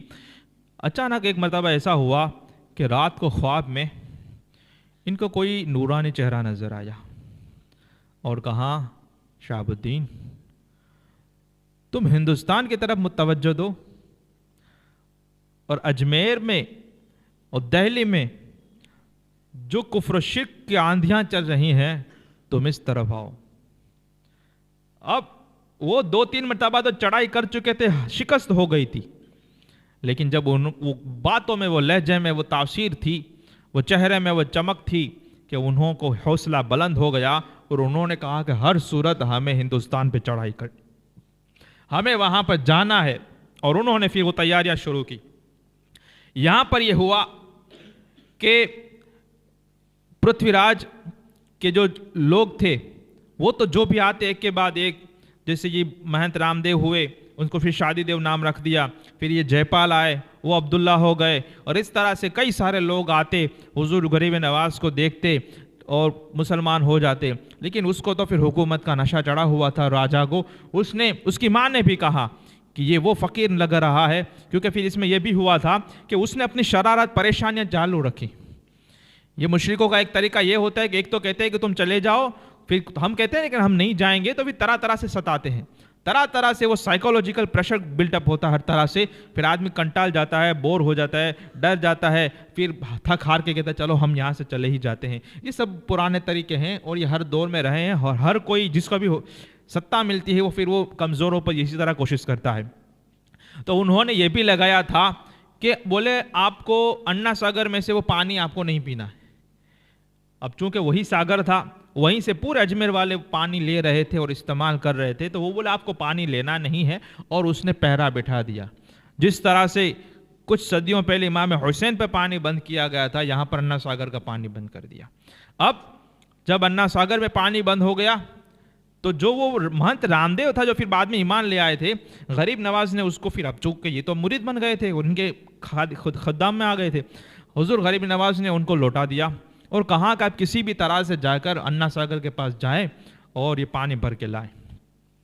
اب یہ چھپتے چھپاتے کسی بھی طرح سے وہاں پہنچے، اور چونکہ پہلے تو یہ مہنت رہ چکے تھے تو تھوڑی جان پہچان بھی ہوا کرتی تھی وہاں پہ، سپاہی اور یہ سب ہیں کہ کسی بھی مسلمان کو یہاں پہ پانی پینے کا حق نہیں ہے، یہ دھرتی ہماری ہے، ملک ہمارا ہے، یہ تو باہر سے آئے ہوئے لوگ ہیں، ہم ان کو اس میں سے پانی کا یہ قطرہ بھی لینے نہیں دیں گے. اب یہ پہنچے اور کہا کہ چلو خواجہ صاحب بلا رہے ہیں. اب جیسے بسم اللہ پڑھ کے وہ پانی کا انہوں نے وہ لوٹا بھرنا چاہا تو کیا دیکھتے ہیں، سب دوسرے بھی دیکھ رہے ہیں اور یہ بھی دیکھ رہے ہیں کہ سارے کا سارا انا ساگر سمٹ کر وہ لوٹے میں آ گیا، اور جو ابھی تک لبالب چھلو چھلی یہ بہہ رہا تھا انا ساگر، بالکل سوکھ گیا. اب یہ پہنچے غریب نواز کی بارگاہ میں، انہوں نے کہا ٹھیک ہے چلو استعمال کرو. اب ہر کوئی وضو بھی کر رہا ہے، پی بھی رہا ہے، اور سب کچھ دھونے کا کام بھی سب کچھ ہو رہا ہے. اب یہ پانی استعمال کر رہے ہیں، پانی ختم ہونے کا نام نہیں لے رہا، اور وہاں پہ پورے اجمیر والے تل ملا رہے ہیں کہ پانی کے بغیر اب کرے کیا. سارے لوگ راجہ کے پاس پہنچے، بولے یہ کون سی مصیبت آ گئی، ابھی تو ہم دیکھ رہے تھے کہ یہ پانی میں بالکل کوئی مسئلہ نہیں تھا، اچانک سے سوکھ کیسے گیا. وہ سینکوں نے بتایا، سپاہیوں نے بتایا کہ یہ سارا معاملہ اس مسلمان درویش کا ہے، اس نے وہ لوٹا دے کر وہ بھیجوایا تھا سارا. بولے ایسا کیسے ہو سکتا ہے، یہ لوٹے میں پورا ساگر کو لے لیا. بولے یہی تو بات ہے کہ گلوچ اور ہے، بات وہ نہیں جو ہم کہہ رہے ہیں، بات کچھ اور ہے. اب یہ سارے لوگ واپس حاضر ہوئے اور ہاتھ جوڑ کے وننتی کرنے لگے، یا اگر آپ اب رحم کریں. فقیر تو وہ ہوتا ہے جو مخلوق پہ یہ رحم کرتا ہے، نرم دلی سے پیش آتا ہے، نمرتا ہوتی ہے اور لوگوں کو معاف کرتا ہے، اور یہ عاجزی کرنے لگے. حضور غریب نواز نے فرمایا ٹھیک ہے کوئی بات نہیں. بولے پانی بند میں نے تھوڑی کیا تھا، آپ ہی نے تو کیا تھا، میں نے تو اپنی ضرورت کا پانی منگایا. انا ساگر نے کہا کہ جو غریب نواز کو پانی نہیں پینے دیتے میں بھی ان کے پاس نہیں جاتا. اور وہاں سے وہ معمہ بھی کھول گیا کہ جو کل امام حسین پہ پانی بند کر دیا گیا تھا، تو وہاں پہ وہاں بھی کہتا ہے کہ یہ کچھ کر نہیں سکے امام حسین، اور رسول اللہ اپنے نواسے کو نہیں بچا. یہ شیطان سالے کلمہ پڑھنے کے بعد ایسی ایسی باتیں کرتے ہیں.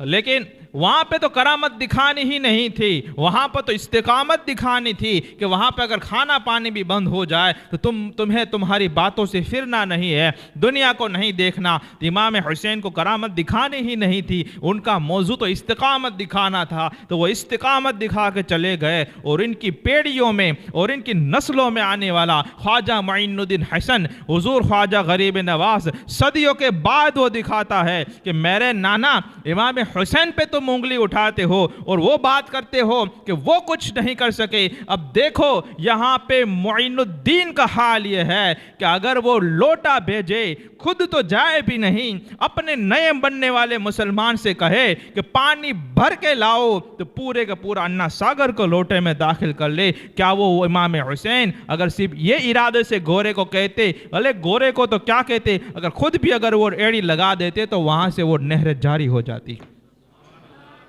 لیکن امت کیا کرتی؟ امت کہتی یہ تو بڑے بڑے لوگ تھے، کوئی پانی کو لوٹے میں سما رہا ہے، کوئی ایڑیا مار کے پانی نکال رہا ہے، اب ہمارے سامنے دشمن ہے، پانی بند ہو گیا، ہم کیا کریں، ہم کہاں جائیں؟ تو پھر مسلمانوں کے قدم ڈگمگا جاتے. تو پھر اسی لیے ہمیں بتایا گیا کہ جب ایسا معاملہ ہو کہ ایک طرف ایمان اور شریعت کی باتیں ہو، سامنے تمہارا کھانا پانی بند ہو جائے، تو امام حسین کو یاد کیا جائے کہ انہوں نے جس طرح سے نبی کے نواسے ہونے کے باوجود بھی اپنی جانیں دی، لیکن شریعت اور ایمان کے معاملے میں کوئی کمپرومائز نہیں کیا. ساری قیامت تک کی امت کے لیے یہ مشعل راہ بن جائے.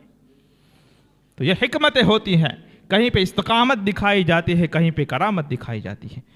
اس میں ایک پلے پہ تم سب کو تول نہیں سکتے کہ انہوں نے ایسا کیا، انہوں نے ویسا کیا. بہرحال اس طرح سے ہوا، اور اب وقت تو پورا ہو گیا، کیا کریں گے. چلو یہ بات ہی ختم کر دیتا ہوں. یہاں پر 2-3 باتیں سنیں گے نا آپ ہیں، پھر آپ کہیں کہ 40 منٹ کا بولتا ہے پھر زیادہ بول دیتا ہے. باتیں بھی تو ایسی ہیں کہ لوگوں کی زندگیاں نکل جاتی ہیں. ابھی تو فتح بھی نہیں ہوا, ابھی تو اسلامی شاسن کی استھاپنا بھی نہیں ہوئی یار. یہ تو ابھی تک کے فیوز و برکات تو پہلے کے ہیں. جب کنٹرولنگ ہاتھ میں آ جائے ظاہری طور پر, اس کے بعد کا عالم کیا ہوگا. تو پھر وہ تو اب سننے سے رہے, ہم ابھی تو نہیں سن سکتے. اگر آپ چاہیں تو پھر اس طرح سے پروگرام رکھاتے رہے, ہم سناتے رہیں گے انشاءاللہ.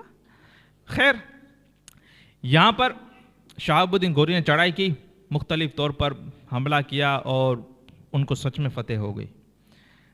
اب فتح ہو گئی ان کو, اور یہ اچھا اس سے پہلے یہ ہوا تھا کہ جس طرح سے انا ساگر کا معاملہ ہوا, یہ ستاتے ہی رہتے تھے. ایک مرتبہ بہت ستایا مسلمانوں کو. جو نئے مسلمان ہو رہے ان کو بھی ستا رہے تھے کہ ان کو چھوڑ دو, اور جو آئے ہوئے تھے ان کو بھی ستا رہے تھے, طرح طرح سے پریشان کر رہے تھے. حضور غریب نواز کو یہ باتیں پسند نہیں آئیں. انہوں نے ایک اپنے خادم کو بھیجا کہ آپ پرتھوی راج کے پاس جائیں اور اسے کہیں کہ آپ اس طرح سے نہ کریں, ہم تمہیں کہاں پریشان کر رہے ہیں, ہمیں اپنا کام کرنے دیں. ہم اللہ اللہ کرتے ہیں, جو بھی آتے ہیں ہم اس کی ہدایت کرتے ہیں, اس کو رستہ دکھاتے ہیں, کیوں تو بیچ میں پڑ رہا ہے. اور اس طرح سے ان کو بھیجا ان کے پاس, لیکن اس نے بہت ہی برا سلوک کیا اور اچھی بات نہیں کی, بد اخلاقی سے پیش آیا. جب یہ بات حضور غریب نواز تک پیچھے پہنچی کہ وہ تو ایسے ایسے جواب دیتا ہے اور ایسی ایسی باتیں کرتا ہے, حضور غریب نواز کو جلال آ گیا. اور پرتھوی راج کو یہ رائے پتھورا بھی کہتے تھے. انہوں نے کہا, حضور غریب نواز نے فرمایا, پتھورارا زندہ گرفتیں بتا دیں, کہ ہم نے پرتھوی راج کو زندہ پکڑ لیا اور اس کو دے دیا. کس کو پکڑ لیا زندہ اور دے دیا, کس کو دیا؟ اب یہاں پہ یہ ہوا کہ شہاب الدین غوری نے حملہ کیا اور اتنے سارے راجپوت تھے, وہ سب کی اینٹ سے اینٹ بجا دی اور سب کو شکست ہو گئی, ہار ہو گئی. یہاں پہ اسلام کا پرچم لہرانے لگا. اب وہیں پر وہ جو آمنا سامنا ہوا تھا, اسی میں مسلمان لشکر نے پرتھوی راج چوہان کو زندہ پکڑ لیا تھا. یہ غریب نواز نے پہلے پیشن گوئی فرمائی تھی کہ ہم نے پرتھوی راج کو زندہ پکڑ لیا اور مسلمان بادشاہ کے ہاتھ میں دے دیا. یہ ہوتا ہے, کرامت دکھانی ہے. صوفیہ کہتے ہیں نا, کچھ لوگ آج ایسا بولتے ہیں کہ جو باپو لوگ اور صوفی لوگ ہوتے ہیں نا, ولی ٹائپ کے لوگ بزرگ, وہ کسی کو کچھ کہتے نہیں ہے. کوئی شراب پی رہا ہے, نہیں باپو کسی کو کچھ بولتے ہی نہیں ہے. ہمارے پیر صاحب بہت صوفی ہیں. صوفی کا نام کیا لیا ہے؟ کسی کو کچھ بولے نہیں وہ صوفی. کوئی نمازیں نہیں پڑھتا, بولے تمہارے جو پیر صاحب ہیں اس کے خاص جو لیفٹ ہینڈ اور رائٹ ہینڈ ہے اس کے چہرے پہ داڑھی نہیں ہے. بولے ہمارے حضرت کچھ بولتے نہیں ہیں, بہت بڑے صوفی ہیں. غریب نواز سے بڑا صوفی ہے. غریب نواز تو پرتھوی راج چوہان کو بھی کہہ رہے ہیں کہ کلمہ پر, اور نہیں پڑھتا تو کہتے ہیں کہ ہم نے تمہیں زندہ پکڑ لیا. وہ تو جے پال جادوگر کو بھی نہیں چھوڑ رہے. جو بھی آ رہا ہے اس کو اسلام کی یعنی کو بیان کر رہے ہیں نا کہ یہ صحیح ہے یا غلط ہے. اور یہ باپو کیا بولتا ہے, یہ پیر صاحب کیا بولتے ہیں, کچھ جانتا ہوگا تو بولے گا نا, اور بولے گا تو کیا ہوگا, ڈپلیکیٹ لوگ چلے جائیں گے, لیکن اس کو کسی کو جانے نہیں دینا. نظرانے کا مسئلہ بن جائے گا. پھر بڑے بڑے شیخ صاحب آتے ہیں, گناہوں کے کام کرتے ہیں, حرام کام کرتے ہیں. اب پیر صاحب اگر اس کی اصلاح کریں گے, وہ پیر صاحب اگر کچھ بولیں گے اور وہ چلا گیا تو اس کو اللہ پہ اتنا بھی بھروسہ نہیں ہوتا. تو انہوں نے پھر یہ چھٹک باری نکالی کہ یہ پیر صاحب بہت بڑے صوفی ہیں, کسی کو کچھ بولتے ہی نہیں ہیں, جس کو جو کرنا ہے کرو. اب عورتیں آ گئی, ہاتھ چوم رہی ہیں, پاؤں دبا رہی ہیں, ارر یہ حرام کام, نہیں صوفی صاحب کچھ بولتے ہی نہیں ہیں. ان کی نظریں پاک ہوتی ہے, ان کا دل پاک ہوتا ہے. اچھا سب دل اور نظریں پاک ہے تو پھر شریعت کا کیا, شریعت کا کچھ رول ہی نہیں ہے. ہاں کیا بات ہے. نہیں ایسا نہیں. حضور غریب نواز سے کچھ تو سیکھیں, ان کی حالت تو دیکھیں کہ یہ تو جو سمراٹ ہے اور جس کے نیچے 32 یا 52 راجے رجواڑے تھے, اس وقت کے جو راجا تھے یہ 52 یہ اشوک یہ پرتھوی راج چوہان کے جھنڈے کے نیچے تھے.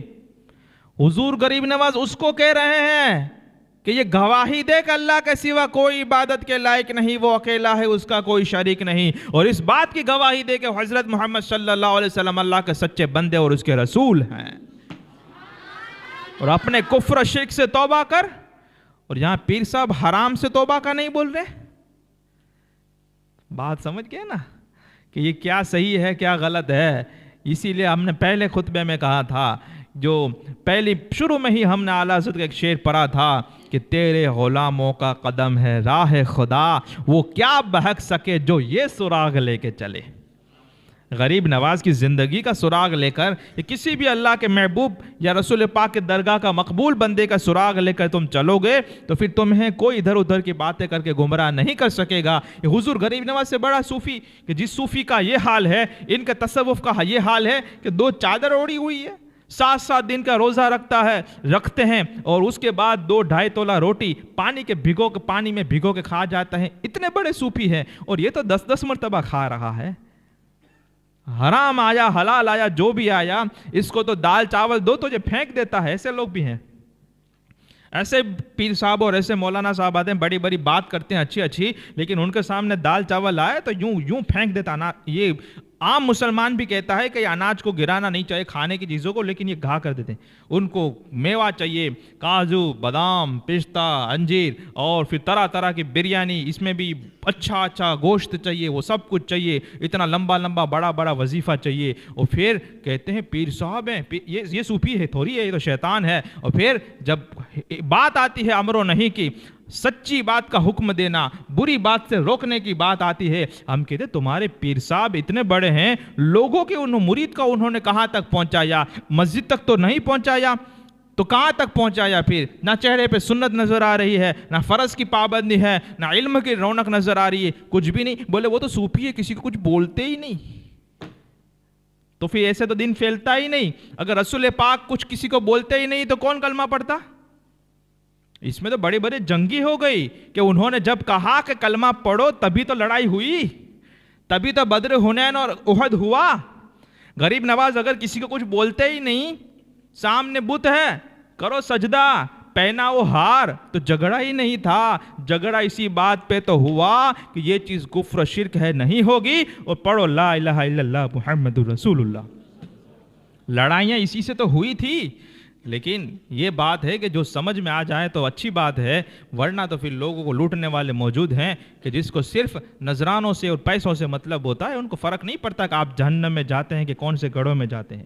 وہ پھر یہ صوفی اور ایسی سب باتیں کہتے ہیں کہ اللہ کا ولی ہے، اس کا قانون الگ ہوتا ہے. قانون الگ ہوتا ہے. تم اگر 10 مرتبہ کھاتے ہو، وہ 1 مرتبہ بھی نہیں کھاتا، یہ قانون ہوتا ہے اس کا. تم طرح طرح کے نئے کپڑے پہنتے ہو استری کر اور برانڈیڈ کپڑے، اور اس کا حال یہ ہوتا ہے کہ پیون لگا ہوا کپڑا پہنتا ہے، یہ قانون الگ ہے. لیکن وہ الٹے معنی میں لیتے ہیں. بہرحال شہاب الدین گھوری، یہ کچھ ہونے کے بعد جب یہ جنگ ختم ہوئی، مغرب کا وقت تھا، اجمیر سے وہ پہاڑی علاقے سے نکل رہے تھے، اذان کی آواز آئی. ان کو تعجب ہوا کہ یہاں پہ تو ہر طرف کفر و شرک ہے، یہ اذان کی آواز کہاں سے آئی؟ بولے کوئی فقیر درویش آئے ہوئے ہیں، وہ نماز پڑھ رہے ہیں. وہاں پہ تو کوئی فرقہ اس وقت تو تھا نہیں، صرف ایک ہی تھے، اہل سنت و جماعت. آج کا ہوتا تو ہمیں سوچنا پڑتا کہ یہ وہابی ہے یا بھنگی ہے یا کیا ہے. لیکن اس زمانے میں تو آواز آئی، بولے درویش ہے، کوئی آئے ہوئے ہیں. ٹھیک ہے. جب پہنچے، حضور غریب نواز نماز پڑھ رہے ہیں مغرب کی، پیچھے فقیروں کی جماعت ہے، مسلمان جماعت میں کھڑے ہیں. سلطان شہاب الدین غوری، ہندوستان کو فتح کرنے والے اور اسلامی حکومت کا پاجا یہاں پہ رکھنے والے، نماز پڑھنے آئے. آج کل تو تھوڑا دھندا اچھا ہو جاتا ہے تو لوگ نماز چھوڑ دیتے ہیں. یہ تو فقیر لوگ برندہ نا، باپو لوگ برندہ نا، 5 جیسے ٹائم نہیں ملنا، پوگا اتنا تو کھوٹو کرو بدھی کھوٹو جائے. نماز چھوڑ کے جو ہو رہا ہے کھوٹا تو ہو رہا ہے. پھر کہتے نہیں اٹھاتا، صبح نہیں اٹھاتا، رات کو دھندے میں لیٹ ہو جاتا ہے، رات کو تھک جاتے، عشاء میں نہیں پہنچ پاتے.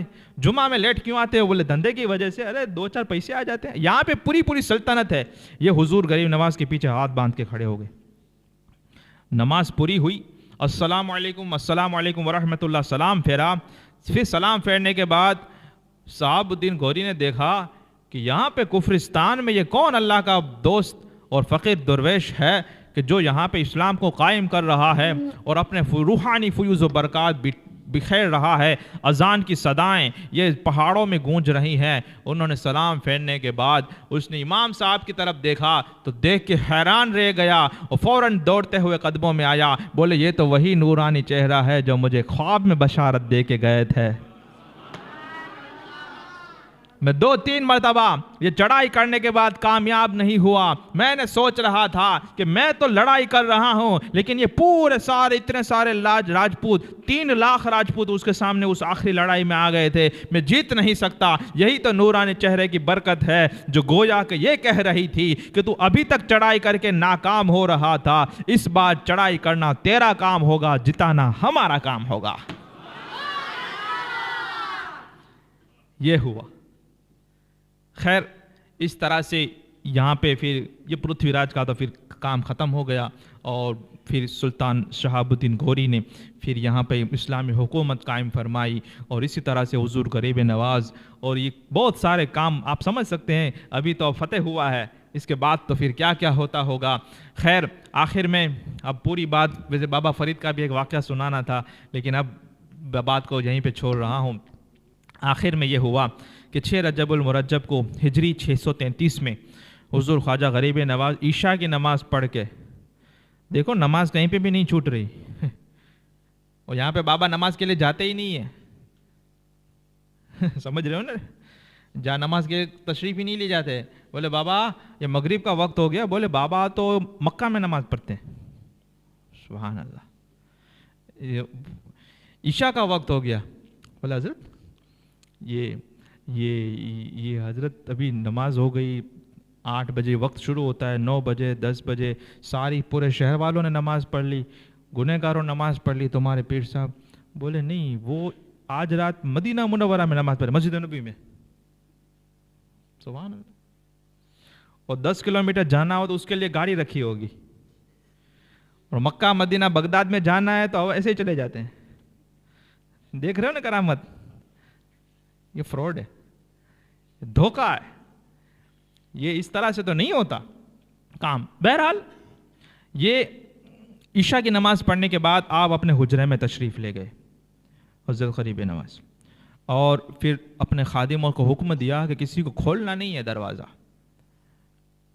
کہ کوئی بلائے نہیں میرے کو رات میں. اب اندر سے بند کر دیا, چلے گئے. پوری رات وہ جو خادم جو خاص جو تھے وہ خدمت پہ معمور, وہ وہیں پہ بیٹھے رہے. پوری رات وجدانی کیفیت میں پاؤں کے قدم کے پٹکنے کی آواز آتی رہی. اسی طرح سے پوری رات نکل گئی, لیکن حکم تھا کہ کسی کو کچھ کرنا نہیں ہے. لیکن فجر کی وقت آیا, فجر کی نماز کے لیے تو پھر کیا کریں گے بھائی, پیر صاحب نے بولا ہے اٹھانا نہیں فجر میں, تو پیر ایسا ہوتا ہے تو پھر لوگ اٹھاتے بھی نہیں, کیونکہ مرید بھی سو رہے ہوتے ہیں. لیکن پیر جب غریب نواز ہو تو ان کو خبر ہے, مریدوں کو بھی خبر ہے کہ انہوں نے کہا کہ بلانا نہیں, مطلب رات میں نہیں بلانا, فجر کی نماز کے وقت تو بلانا ہے. اب جیسے ہی فجر کی نماز کا وقت ہوا تو خادموں نے آواز دی, لیکن وہ آواز کوئی رپلائی نہیں آیا, کوئی جواب نہیں آیا. دروازہ کھٹکھٹایا نماز کے لیے, لیکن پھر بھی کوئی جواب نہیں آیا, دروازہ کھل ہی نہیں رہا. آخر کار ان کو کچھ ہوا کہ یہ کیا ہو گیا, کیونکہ وہ پھر رات کو جو آواز آ رہی تھی وہ بھی بند ہو گئی تھی. آخر کار انہوں نے پھر کسی بھی طرح سے دروازہ کھولا, اور جب دروازہ کھول کے دیکھتے ہیں تو یہ کیا دیکھ رہے ہیں کہ حضور خواجہ غریب نواز یہ اللہ کی رحمت میں پہنچ گئے ہیں, اور ان کی روح مبارک جسم سے پرواز کر گئی ہے. اور انہوں نے ایک یہ اپنے حضور غریب نواز کی پیشانی مبارک پر ایک نورانی تحریر نظر آئی, جس میں لکھا ہوا تھا ھذا حبیب اللہ مات فی حب اللہ, کہ یہ اللہ کا محبوب اللہ کی محبت میں دنیا سے چلا گیا ہے. یہ اللہ کا محبوب اللہ کی محبت میں دنیا سے رحلت فرما چکا ہے. پھر انہوں نے وہ چیزیں دیکھا, اور انہوں نے پھر تو کیا ہونا ہے سب سنیں گے, تو پھر وہ سارے معاملات ہوئے. وقت ہمارا پورا ہو گیا, ورنہ تو اگر بات چلائیں تو ہمارے بھی فجر کی نماز یہیں پہ ہو جائے. اتنی ساری باتیں ہیں, اتنی سارے آپ کے واقعات ہیں, اتنی ساری کرامتیں ہیں, اتنی سارے فیوز و برکات ہیں, اور اتنی انہوں نے وہ کیے. پھر آپ کے جو اقوال ہیں, آپ کے جو فرامین ہیں, اس پہ بڑی بڑی کتابیں لکھی گئی. جیسے آپ کے مرید خاص اور پہلے خلیفہ حضرت خواجہ قطب الدین بختیار کاکی نے حضور غریب نواز کے جو بولتے تھے وہ ملفوظات آپ نے وہ ایک کتاب میں جمع فرمائے, جس کا نام دلیل العارفین ہے. اسی طرح سے حضور غریب نواز نے اپنے پیر و مرشد خواجہ عثمان ہارونی کی جو ملفوظات تھے وہ انیس الارواح میں وہ جمع فرمائے ہیں. اس طرح سے بہت سارے اقوال ہمیں ملتے ہیں، ارشادات ملتے ہیں جو اگر کوئی پکڑ لے، جس میں ایک تو بہت ہے ہمیں جھنجھوڑنے والا ہے کہ حضور غریب نواز فرماتے ہیں کہ وہ شخص بدبخت ہے جو گناہ کرنے کے باوجود بھی اپنے آپ کو اللہ کا مقبول سمجھے. تو یہ وہ باتیں ہیں کہ اگر کسی کو بھی پکڑ لیں گے تو انشاءاللہ ہمارے لیے کچھ نہ کچھ تو نجات کا ذریعہ و سبب بن جائے گا. اللہ تعالیٰ ان کلمات کو قبول فرمائے اور کہنے سننے سے زیادہ ہمیں عمل کی توفیق عطا فرمائے، اور غریب نواز اور اولیاء کرام کی سچی محبت اور عقیدت نصیب فرمائے اور ان کے نقش قدم پر چلنے کی توفیق عطا فرمائے. اور ان پروگرامات میں جنہوں نے جس طرح سے بھی حصہ لیا، دامیں درہمیں محنت کے ذریعے، پیسوں کے ذریعے، مشوروں کے ذریعے، حاضری کے ذریعے، جس نے جس طرح سے بھی حصہ لیا، اللہ تعالیٰ آپ کو خوب خوب خوب خوب خوب خوب جزائے خیر عطا فرمائے. جو لوگ تشریف لائے، واعظ میں شرکت کی، اور ایک دن آئے یا ہر دن آئے، اور جس طرح سے بھی انہوں نے جو بھی محنتیں کی، اللہ تعالیٰ آپ کی یہ کوششوں کو قبول فرمائے اور آپ کو اس کا بہترین اجر اور ثواب اللہ تعالیٰ عطا فرمائے. اللہ تعالیٰ مجھے اور آپ کو ایمان کی سلامتی نصیب فرمائے، ہمارے ماں باپ، ہمارے گھر والوں کا ایمان پر خاتمہ بالخیر فرمائے، اور اللہ کے دوستوں کے ساتھ سچی محبت اللہ تعالیٰ ہمیں بھی اور ہماری نسلوں میں بھی اللہ تعالیٰ باقی رکھے. السلام علیکم ورحمۃ اللہ تعالیٰ وبرکاتہ.